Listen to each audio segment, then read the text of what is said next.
ಮಹೇಶ್ ಶೆಟ್ಟಿ ತಿಮರೋಡಿ ಮನೆಯಲ್ಲಿ ತಲ್ವಾರ್ ಪತ್ತೆ ಆಗಿದೆ. 3 ತಲ್ವಾರನ್ನ ವಶಕ್ಕೆ ಪಡ್ಕೊಂಡಿದ್ದಾರೆ ಎಸ್ಐಟಿ ಪೊಲೀಸರು.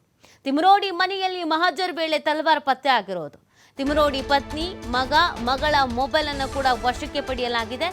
ಇದೇ ವೇಳೆ ತಿಮರೋಡಿ ಮನೆಯಲ್ಲಿ ಮಹತ್ವದ ದಾಖಲೆಗಳನ್ನು ವಶಕ್ಕೆ ಪಡ್ಕೊಳ್ಳಲಾಗಿದೆ.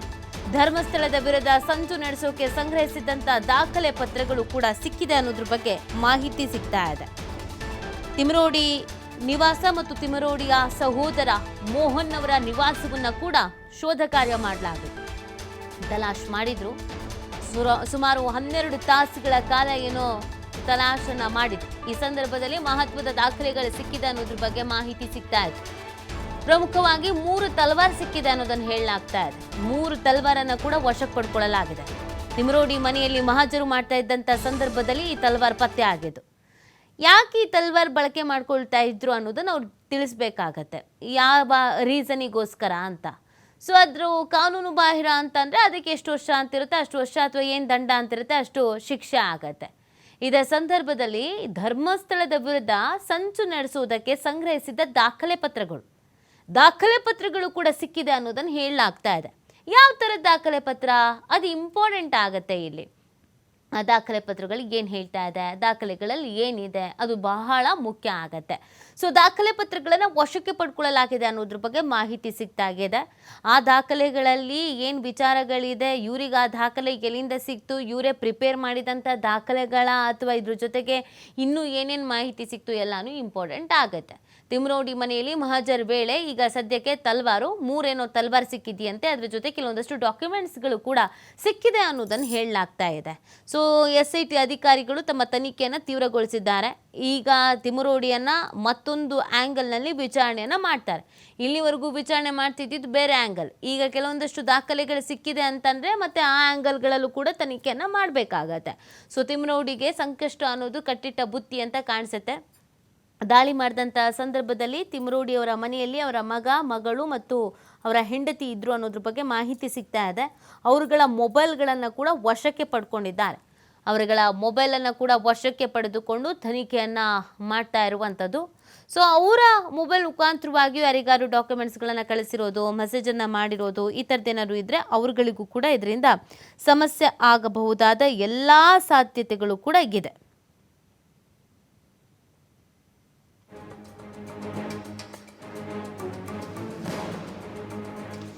ಮತ್ತಷ್ಟು ಮಾಹಿತಿಯನ್ನು ನೀಡ್ತಾರೆ ನಮ್ಮ ಪ್ರತಿನಿಧಿ ಆದಿತ್ಯ. ಲೈವ್ನಲ್ಲಿ ಜಾಯ್ನ್ ಆಗ್ತಾ ಇದ್ದಾರೆ. ಆದಿತ್ಯ, ನಿನ್ನೆ ಎಲ್ಲ ತಲಾಶನ ಮಾಡಲಾಗಿತ್ತು. ಈಗ ಸಿಗ್ತಿರೋ ಮಾಹಿತಿ ಪ್ರಕಾರ 3 ತಲ್ವಾರ್ ಸಿಕ್ಕಿದೆ. ಜೊತೆಗೆ ಈ ಕೆಲವೊಂದಷ್ಟು ದಾಖಲೆಗಳು, ಧರ್ಮಸ್ಥಳ ವಿರುದ್ಧ ಸಂಚು ನಡೆಸೋದಕ್ಕೆ ದಾಖಲೆ ಪತ್ರಗಳು.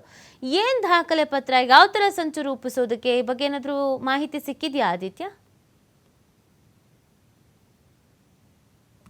ಆ ನೀತಿ ಹೌದು. ಈಗ ಈ ಪ್ರಕರಣವನ್ನು ನಾವು ಗಮನಿಸ್ತಾ ಹೋದರೆ SIT ತನಿಖೆ ಮಾಡೋದಕ್ಕೆ ಹೋಗೋದು ಒಂದು, ಅಲ್ಲಿ ಸಿಗುವಂಥ ಸ್ಫೋಟಕ ಮಾಹಿತಿಗಳು ಮತ್ತೊಂದು ಅನ್ನುವಂಥದ್ದು ಡೇ 1 ಕೂಡ ಆಗ್ತಾ ಇದೆ.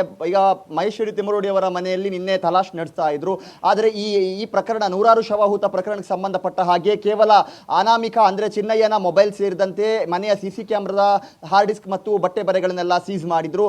ಆದರೆ ಇದರ ಬೆನ್ನಲ್ಲೇ ಅವರ ಮನೆಯಲ್ಲಿರುವಂಥ ಅಕ್ರಮ ಶಸ್ತ್ರಾಸ್ತ್ರಗಳು, ಪ್ರಮುಖವಾಗಿ 3 ತಲ್ವಾರು ಪತ್ತೆಯಾಗಿದೆ ಅನ್ನುವಂಥ ಮಾಹಿತಿ ಇದೆ. SIT ಅಧಿಕಾರಿಗಳು ಕೂಡ ಕಂಡು ಒಂದು ಕ್ಷಣಕ್ಕೆ ಶಾಕ್ ಆಗಿದ್ರು. ಈ ಮನೆಯಲ್ಲಿ ಯಾಕೆ ತಲವಾರು ಸಿಕ್ಕಿದೆ ಅನ್ನುವಂಥ ರೀತಿಯಲ್ಲಿ ಮಹೇಶ್ ಶೆಟ್ಟಿ ತಿಮರೋಡಿ ಅವರ ಮನೆಯಲ್ಲಿ ಸಿಕ್ಕಿರುವಂತಹ 3 ತಲವಾರುಗಳನ್ನ SIT ಅಧಿಕಾರಿಗಳು ಪಡೆದುಕೊಂಡಿದ್ದಾರೆ ಅನ್ನುವಂಥ ಮಾಹಿತಿ ಇದೆ. ಅಂದ್ರೆ ಅದನ್ನ ಸೀಸ್ ಮಾಡಿದ್ದಾರೆ ಅನ್ನುವಂಥ ಒಂದು ಮಾಹಿತಿ ಇದೆ. ಮತ್ತು ಇದರೊಂದಿಗೆ ಮಹೇಶ್ ಶೆಟ್ಟಿ ತಿಮರೋಡಿ ಅವರ ಪತ್ನಿ ಮತ್ತು ಮಗಳ ಮೊಬೈಲ್ ಅನ್ನ ಕೂಡ ಸೀಸ್ ಮಾಡಿದ್ದಾರೆ ಅನ್ನುವಂಥ ಒಂದು ಮಾಹಿತಿಗಳು ಕೂಡ ಇದೆ. ಯಾಕಂದ್ರೆ ನಿನ್ನೆ ಯಾವಾಗ SIT ಅಧಿಕಾರಿಗಳ ಎಂಟ್ರಿ ಆಗುತ್ತೋ ಆ ಬಳಿಕ ಮಹೇಶ್ ಶೆಟ್ಟಿ ತಿಮರೋಡಿ ಅವರು ಎಲ್ಲಿದ್ದಾರೆ ಅನ್ನುವಂಥದ್ರ ಕುರಿತಾಗಿ ಯಾವುದೇ ಮಾಹಿತಿ ಇರಲಿಲ್ಲ. ಯಾಕಂದ್ರೆ ಅವರು ಮನೆಯಲ್ಲಿ ಇರಲಿಲ್ಲ. ಇದರೊಂದಿಗೆ ಅವರದ್ದೇ ನೇತೃತ್ವದಲ್ಲಿ ನಡೆಯುವಂತಹ ಉಜಿರೆಯ ಗಣೇಶೋತ್ಸವದಲ್ಲಿ ಅವರು ಇರ್ತಾರೆ ಅನ್ನುವಂಥ ರೀತಿಯ ನಿರೀಕ್ಷೆಗಳು ಇತ್ತು. ಬಟ್ ನಿನ್ನೆ ಅವರು ಅಲ್ಲೂ ಕೂಡ ಇರಲಿಲ್ಲ. ಹಾಗಾಗಿ SIT ದಾಳಿಯ ಒಂದು ಮುನ್ಸೂಚನೆ ಅನ್ನುವಂಥದ್ದು ಅವ್ರಿಗೆ ಸಿಕ್ಕಿತ್ತಾ ಅನ್ನುವಂತಹ ಅನುಮಾನಗಳು ಸದ್ಯ ಮೂಡ್ತಾ ಇದೆ. ಇದೇ ಕಾರಣಕ್ಕೋಸ್ಕರ ಅವರು ಎಸ್ಕಾಂಡ್ ಆದ್ರ ಅನ್ನುವಂಥ ರೀತಿಯ ಚರ್ಚೆಗಳು ಕೂಡ ಇದೆ. ಇದರ ನಡುವೆ SIT ಅಧಿಕಾರಿಗಳು ಶೋಧಕ್ಕೆ ಹೋದಂಥ ಸಂದರ್ಭ ಅವರ ಮನೆಯಲ್ಲಿ ಈಗ ತಲ್ವಾರ್ ಸಿಕ್ಕಿರೋದು ಪ್ರಕರಣಕ್ಕೆ ಇನ್ನೊಂದು ತಿರುವನ್ನ ನೀಡಿದೆ. ಮತ್ತು ಯಾವ ಕಾರಣಕ್ಕೋಸ್ಕರ ಅಲ್ಲಿ ತಲ್ವಾರನ್ನ ಇಡಲಾಗಿತ್ತು ಅನ್ನುವಂಥದ್ದು ಈಗ ಮೂಡ್ತಾ ಇರುವಂತಹ ಪ್ರಶ್ನೆ. ಈ ತನಿಖೆಗೆ ಸಂಬಂಧಪಟ್ಟ ಹಾಗೆ ಅಥವಾ ಈ ಪ್ರಕರಣಕ್ಕೆ ಸಂಬಂಧಪಟ್ಟ ಹಾಗೆ ಇದಕ್ಕೆ ಏನಾದರೂ ಲಿಂಕ್ ಇದೆಯಾ, ಈ ತಲ್ವಾರು ಸಿಕ್ಕಿರುವಂಥ ತಲ್ವಾರನ್ನ ಈ ಪ್ರಕರಣವನ್ನ SIT ಹ್ಯಾಂಡಲ್ ಮಾಡುತ್ತಾ ಅಥವಾ ಅಕ್ರಮವಾಗಿ ಶಸ್ತ್ರಾಸ್ತ್ರಗಳನ್ನ ದಾಸ್ತಾನು ಇಟ್ಟ ಕಾರಣದಿಂದ ಇದು ಬೆಳ್ತಂಗಡಿ ಪೊಲೀಸ್ ಸ್ಟೇಷನ್ಗೆ ಏನಾದರೂ ಈ ಪ್ರಕರಣ ಹಸ್ತಾಂತರವಾಗಿ ಅವರೇ FIR ದಾಖಲಿಸ್ತಾರಾ ಕಾದ್ ನೋಡಬೇಕಾಗಿದೆ ನೀತಿ. ಆದಿತ್ಯ, ಇನ್ನೊಂದು ಈ ಪ್ರಕರಣಕ್ಕೆ ಸಂಬಂಧಪಟ್ಟಂತೆಗೆ ಈಗ ತಿಮ್ರೋಡಿ ಮನೆಯಲ್ಲಿ ಕೆಲವೊಂದಷ್ಟು ಮಂದಿ ಬಂದು ಹೋಗ್ತಿದ್ರು, ಮಾತುಕತೆಯನ್ನು ನಡೆಸ್ತಾ ಇದ್ರು ಅನ್ನೋದನ್ನು ಕೆಲವರು ಹೇಳಲಾಗ್ತಾ ಇದೆ. ವಿದೇಶಿ ಫಂಡಿಂಗ್ ಅನ್ನ ಮಾಡಲಾಗ್ತಾ ಇತ್ತು ಈ ಬುರ್ಡೆ ಪ್ರಕರಣಕ್ಕೆ ಸಂಬಂಧಪಟ್ಟಂತೆ ಅಂತ ಕೆಲವರು ಹೇಳ್ತಾ ಇದ್ರು.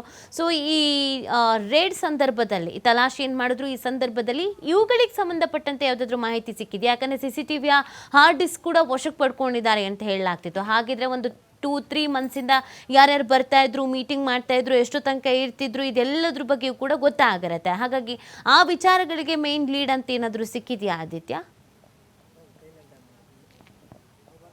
ನೀತಿ, ನಿಜವಾಗ್ಲೂ SIT ತನಿಖೆಯ ಒಂದು ಹಾದಿಯನ್ನು ನೋಡ್ತಾ ಇದ್ರೆ ಇವರಿಗೆ ಯಾವುದೇ ರೀತಿಯ ಲಿಮಿಟೇಷನ್ಸ್ ಇಲ್ಲ. ಯಾಕಂದ್ರೆ ಒಂದು ಮಹಜರು ಮಾಡೋಕ್ಕಂತ ಹೋದಂಥ ಸಂದರ್ಭ ಕೇವಲ ಮಹಜರು ಮಾತ್ರ ಮಾಡಬೇಕು, ಅಥವಾ ಒಂದು ಸರ್ಚ್ ವಾರೆಂಟ್ ಪಡೆದುಕೊಂಡು ಹೋದಂಥ ಸಂದರ್ಭ ಅವ್ರಿಗೆ ಬೇಕಾದಂಥ ವಸ್ತುಗಳನ್ನ ಮಾತ್ರ ಸೀಸ್ ಮಾಡಬೇಕು.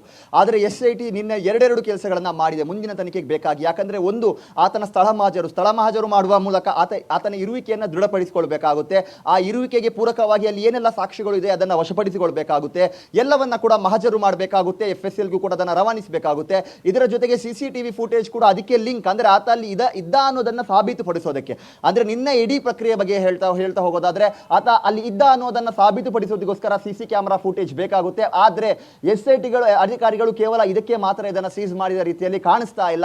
ಯಾರೆಲ್ಲ ಆತನೊಂದಿಗೆ ನಿರಂತರ ಸಂಪರ್ಕದಲ್ಲಿ ಇದ್ರು, ಅಥವಾ ಯಾವಾಗ ಮೊದಲ ಬಾರಿಗೆ ಆತ ಮನೆಗೆ ಎಂಟ್ರಿ ಕೊಡುವಂತ ಸಂದರ್ಭ ಆತ ಈ ಹಿಂದೆ ಕೋಟ್ ಮಾಡಿದಂತ ಸೂತ್ರಧಾರಿಗಳು ಅವನ ಜೊತೆಗೆ ಇದ್ರ, ಅಥವಾ ಸೂತ್ರಧಾರಿಗಳನ್ನ ಮೀಟ್ ಮಾಡೋದಕ್ಕೆ ಆ ಮನೆಗೆ ಆತ ಬಂದಿದ್ನ, ಈ ಎಲ್ಲ ಮಾಹಿತಿ ಕೂಡ CC ಕ್ಯಾಮೆರಾದಲ್ಲಿ ಪಕ್ಕಾ ಇರುತ್ತೆ. ಒಂದು ಕಡೆಯಿಂದ ಆತ ಅಲ್ಲಿ ಇದ್ದ ಅನ್ನೋದನ್ನ ದೃಢಪಡಿಸುವುದಕ್ಕೂ ಕೂಡ ಇದು ಯೂಸ್ ಆಗುತ್ತೆ. ಮತ್ತು ನಿರಂತರವಾಗಿ ಅಲ್ಲಿ ಏನೆಲ್ಲ ಡೆವಲಪ್ಮೆಂಟ್ ಆಗ್ತಾ ಇತ್ತು, ಯಾರದ್ದೆಲ್ಲ ಚಲನವಲನಗಳು ಅಲ್ಲಿ ಯಾವ ತರ ಇತ್ತು ಅನ್ನೋದನ್ನ ಕೂಡ ಪ್ರೂವ್ ಮಾಡೋದಕ್ಕೆ ಬೇಕಾಗುತ್ತೆ. ಮತ್ತು ಅದೇ ಮನೆಯಲ್ಲಿ ವಿವಿಧ ರೀತಿಯ ಸಂದರ್ಶನಗಳನ್ನ, ಅಂದ್ರೆ ವಿದೌಟ್ ಮಾಸ್ಕ್, ಆತ ವಿಚಾರಣೆಗೆ ಹಾಜರಾಗುವ ಮುನ್ನ ವಿದೌಟ್ ಮಾಸ್ಕ್ ಸಾಕಷ್ಟು ಸಂದರ್ಶನಗಳನ್ನ ಮಾಡಿದ್ದಾರೆ. ಈ ಹಿಂದೆ ಕೂಡ ಅದನ್ನ ರೆಡಿ ಮಾಡಿ ಇಟ್ಕೊಂಡಿದ್ರು. ಇನ್ ಕೇಸ್ ಏನಾದರೂ ಇದು ಉಲ್ಟಾ ಹೊಡೆದ್ರೆ ಅಥವಾ ಮುಂದಿನ ದಿನಗಳಲ್ಲಿ ಏನಾದರೂ ಸಂಕಷ್ಟ ಬಂದ್ರೆ ಅದು ಬೇಕಾಗುತ್ತೆ ಅನ್ನುವಂತಹ ಕಾರಣಕ್ಕೋಸ್ಕರ ಅದನ್ನ ಹಾಗೆ ಪ್ರಿಸರ್ವ್ ಮಾಡಿ ಇಟ್ಟಿದ್ರು. ಆದ್ರೆ ಯಾವಾಗ ಈತನ ಇಡೀ ಮುಖಚೆಹರೆ ಬಹಿರಂಗವಾಗುತ್ತೋ, ಈತ ಯಾರು ಅನ್ನೋದು ಗೊತ್ತಾಗುತ್ತೋ, ಆ ಬಳಿಕ ಅದನ್ನ ಒಂದೊಂದಾಗಿ ಬಿಡ್ತಾ ಇದ್ದಾರೆ. ಹಾಗಾಗಿ ಆ ವಿಡಿಯೋ ಸಂದರ್ಶನ ಮಾಡಿರೋದು, ಬೇರೆ ಬೇರೆ ರೀತಿಯ ವಿಡಿಯೋ ಸಂದರ್ಶನವನ್ನ ಮಾಡಿದ್ದಾರೆ ಅನ್ನುವಂಥದ್ದನ್ನ ಆತ ಅಧಿಕಾರಿಗಳ ಮುಂದೆ ಹೇಳಿದ್ದಾನೆ. ಹಾಗಾಗಿ ಅದಕ್ಕೆ ಸಂಬಂಧಪಟ್ಟ ಹಾಗೆ ಕೂಡ ಅದರ ಮಾಹಿತಿಯನ್ನು ಕೂಡ ಪಡೆದುಕೊಂಡು ಅದರ ಮಹಜರು ಕೂಡ ಮಾಡಿದ್ದಾರೆ ಅನ್ನುವಂಥ ಮಾಹಿತಿ ಇದೆ. Thank you Aditya.